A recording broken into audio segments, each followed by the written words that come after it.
What's up guys? So for today's video, I'm going to install the VirtualBox 6.1 on Windows 10 computer. I leave in the description below the link for where you can download this software. So we have four platforms available: Windows, Mac, and Linux. For this tutorial, we're going to install it on Windows 10 as I said earlier. So na-download na natin kanina yung installer. So let's go ahead and install the VirtualBox 6.1 on Windows 10 computer.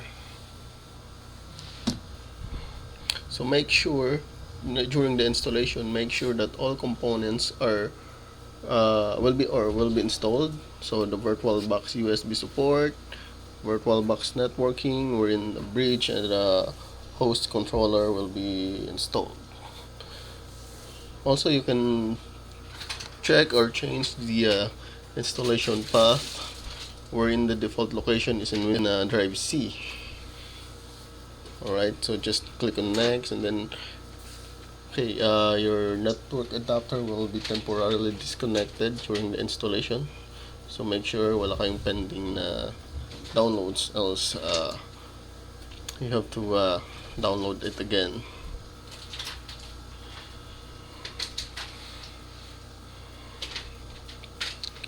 Alright, let's just wait for a little bit.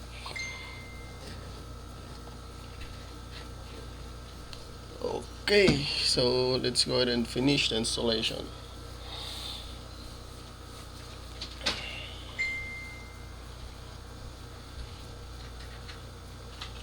Alright, so here you can change the preference, import appliance, export, new cloud virtual machine. So all of those features, I'm going to create a separate video for that. And basically, matutunan nyo rin yan along the way pag gumagamit ako ng VirtualBox. Right, so let's go with the preference first. So you can change the default machine folder where your VMs will be saved, yung shortcuts ng virtual machine manager or ng virtual machine itself, updates, so on and so forth. So network, you can also add not network adapter, but one network adapter will be enough to cater all your VMs. Alright, so basically that's it for today. In my next video, I'm going to show you on how to create a new virtual machine and bridge it in our local area network. So I hope you do like this video, and if you do, please click subscribe and hit the notification bell for more of my videos. Thank you and God bless.